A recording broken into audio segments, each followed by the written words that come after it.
The Radio Forest Podcast. Dave, it's Forrest. How are you, man?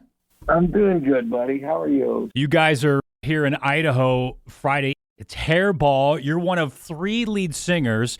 Did you replace somebody? Did they add you to the set list and kind of expand with more bands? Tell me about that. No, there was a singer that was before me that did the raspy voice singers like Brian Johnson, Gene Simmons, Quiet Riot, Alice Cooper, Cinderella, that kind of thing. He left the band, and when he left the band, they contacted me. They had been kind of scouting me a little bit. I got the phone call. Next thing I know, I'm on the phone with you here in Idaho. So here we go. So you were in an AC/DC tribute group at the time called Thunderstruck. So had you left that band, or was that something you had to say, hey, guys, I'm out? Yeah, basically that's exactly what happened. I had formed Thunderstruck in 2015. We were doing very, very well. But when Hairball came a-calling, it was one of those things where it was like, just made a lot of sense on a lot of levels. Everything lined up. It just seemed like a no-brainer, if you will. And I'm super glad that I did it. I'm going into my 4th year right now, and man, are we clicking on all cylinders. It's going great. Now, I know you've had some experiences in the past with meeting members of KISS. You said you also, performed the Gene Simmons songs with Hairball. I'm super curious because not a lot of people do. Any chance of you coming across the guys in AC/DC? The only person that I've ran across in AC/DC was Simon Wright. He was the drummer that replaced Phil Rudd back in, the Flick of the Switch days. He was a gentleman, and it was very cool to meet him.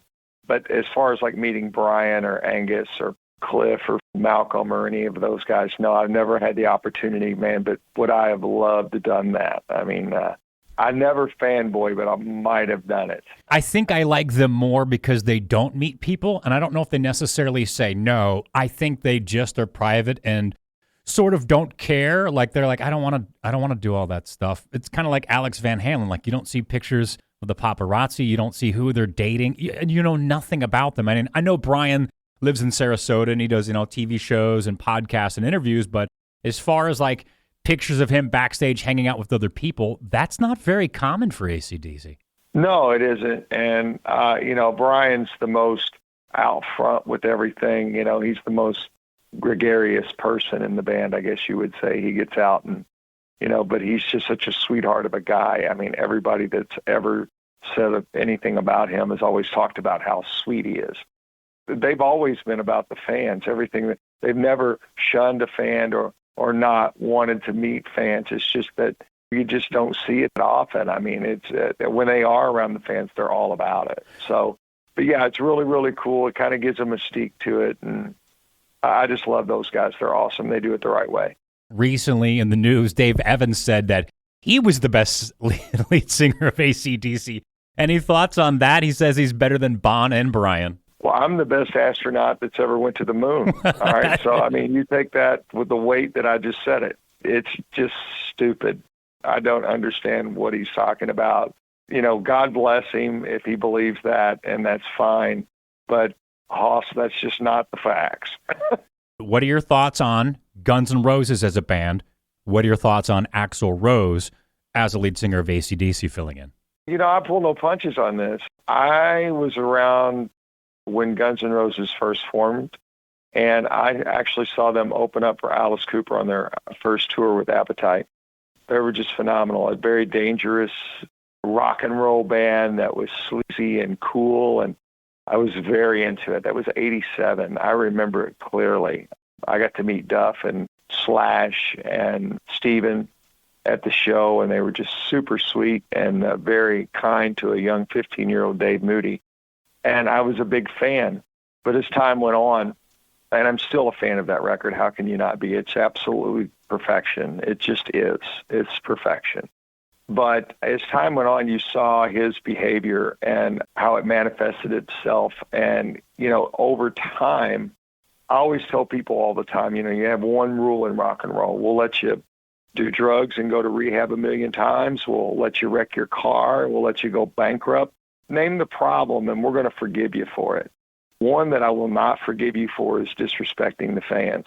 And he did that over and over and over and over and over. And I saw it so many times that I was like, you know what? You're not getting another penny of my money. You're just not. And they haven't. They haven't gotten 1 cent out of me, and they won't. People can say that's harboring a grudge or being petty. Well, call me Tom, because that's just the way it is. I'm not going to support somebody who did the things he did back in the day and reward him for it. It's not happening. Do you think he's done a little bit better in the last couple of years? Obviously, not good enough to change your mind. Do you think, like, once he got back with the guys? I don't care. It doesn't matter to me. At the end of the day, our whole thing has always been about the fans. My thing has always been about the fans, and Hairball's thing has always been about the fans, and that's exactly how it should be. And you can never disrespect them, or you can never turn your back on them, and you could never be above them. Just not the way it works. So God bless him. If he's doing great now, good. It doesn't affect me one way or the other. I'm cool. What were your thoughts on as a fan with him singing, or is it too overshadowed again by the guy that Axl is? With AC/DC, I mean. I wasn't a fan of it, and I wasn't going to go see it. Like I said, he was never going to get another penny from me. If he was Bon Scott reincarnated, I was not going to go see him. It just wasn't going to happen. Prior to Hairball, you played bass with Billy Ray Cyrus, I believe, for like a decade or so. How did you get that gig on bass with him? How did that come across? Because, right, you had bands before that, you know, like Magnetic Flux and stuff. So is that what led to Billy Ray Cyrus? Wow, you did your homework. Magnetic Flux, good job. You know, I was friends with the family before Billy had made it, because I'm from Kentucky as well. Billy's from Flatwoods. I'm from Louisville. But his brother had moved into Louisville, and we became really good friends before his brother made it.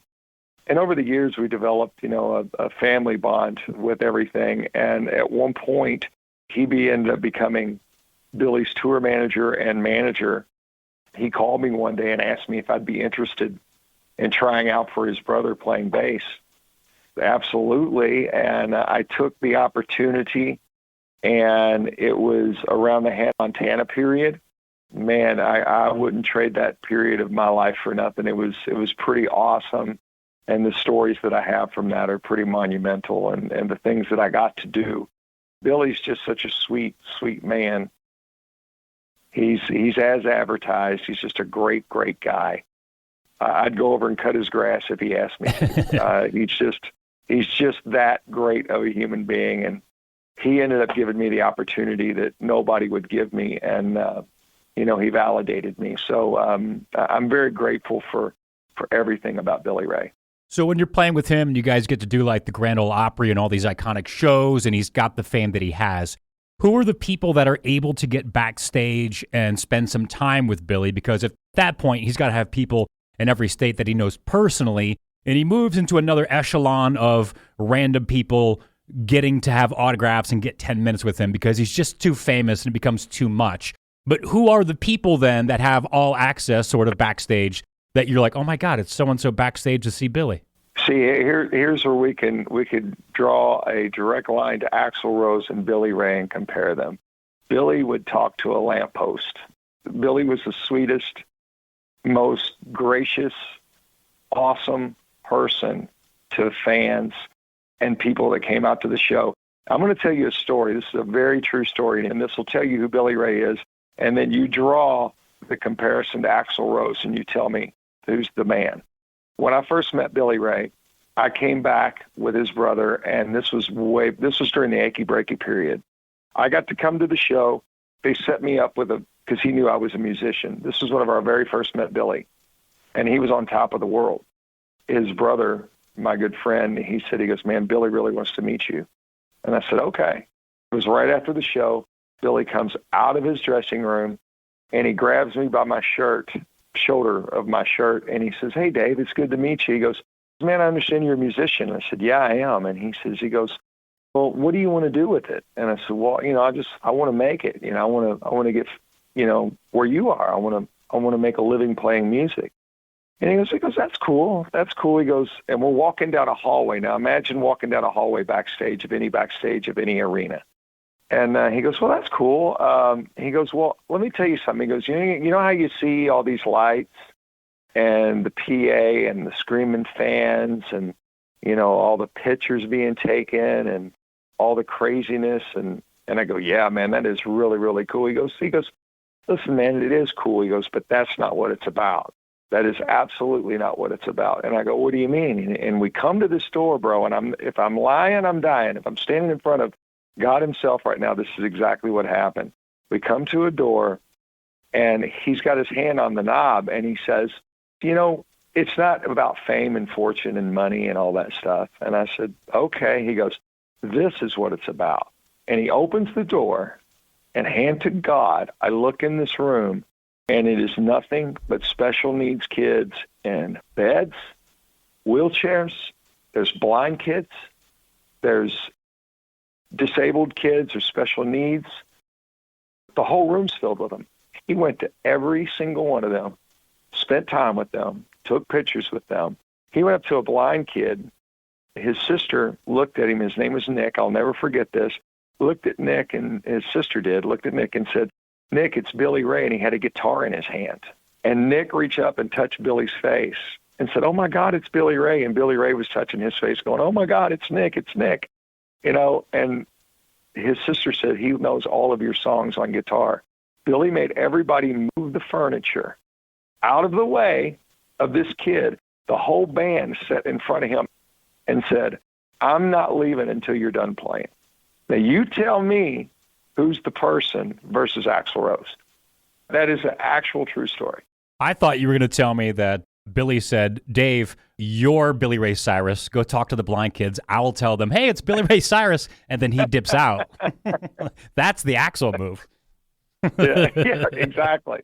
Yeah. But I'm just telling you, that's where your separation comes from, and just being a good human being. And Billy taught me that in spades.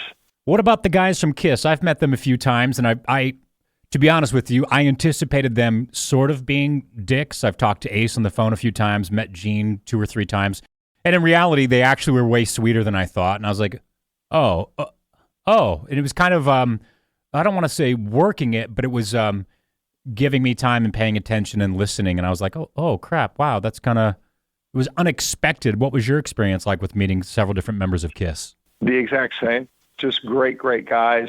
They treated me with respect. I actually had Gene Simmons was looking to sign Magnetic Flux at that period of time, which, and it didn't happen. But I mean, they were just the sweetest guys. And to meet your heroes and they be everything that you wanted them to be is so special. So that actually happened for me. It was awesome. Dave, how do you guys figure out the order of the performances? Obviously, you're building a set list, so you start to learn what the fans go crazy for. But these are all hits, so that's got to be tough. Does coming into play how many songs you do in a row affect it? Does it rotate to give you time to change to the next lead singer, so to speak? Or how does that set list get formed? No, what we do is typically, we save the set list from any place that we've played. Therefore, when we go back to the place again, we can refer to that set list and make sure that we're not duplicating the same set list. So we can do upward of 35 characters at any given time. We can flip a show so quick, it's just insane.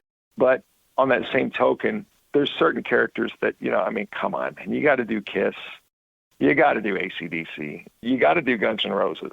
You got to do these characters, and it's so important. But what we do is we sprinkle in some new ones with the old set list. So the show's not the same.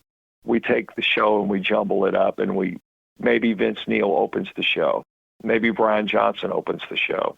Then the show has a different groove to it. That's how we do that. Now, you've got an upcoming cruise, and it's also a motorcycle rally, and I saw that Vixen and Lou Gramm were going to be on there, too. Any chance of pulling out some Foreigner songs, or you had people like that hop on stage with you in the past? Because going from town to town, crossing other tours, you have to bump into people that you're covering or you have in the past and can throw it into the set. Oh, my God, yes. We've had everybody on stage with us, which is remarkable and wonderful and humbling to have those people get up with us. And by the way, the Kentucky Headhunters, fellow Kentucky boys, are on it too. Oh, yeah, they're on that bill. Which is great. So if you haven't seen those guys, that's a rock and roll band. I mean, they're country, but they're rock and roll. Man, it would be great to learn some Foreigner and have the great and Awesome and legendary Lou Gramm get up and rip one out because he can still belt it out. I don't know if you've heard him, but he can still do it. It's amazing. Can you give us any names of people that have hopped on stage with you? Oh, in the history of the band, Gene and Paul from Kiss have been up. Rob Halford, Rob Zombie, Stephen Pearcy, Brett Michaels, Lita Ford, Alice Cooper. That's very humbling that our heroes will get up and jam with us and give us a wink and a nod. Well, from Magnetic Flux, Billy Ray Cyrus, and Hairball, one of the three lead singers doing the AC/DC, Twisted Sister, Kiss, and more, Dave Moody from Hairball, Friday, April 26th, Revolution Concert House here in Idaho. Dave, hey, thanks for giving me some time today, man. I really appreciate you answering these questions. Hey, man, thank you for the time. We're looking forward to seeing you guys. Come on out and sing the greatest hits to the greatest choruses of the greatest songs ever written in the history of rock and roll. We preach the gospel better than any Billy Graham convention ever thought about doing it. And we are going to preach the gospel of rock and roll that night. We're going to spill beer on each other. You're going to walk in, but you're going to float out. Oh, my God. Let me give you a big old Ric Flair woo. Woo!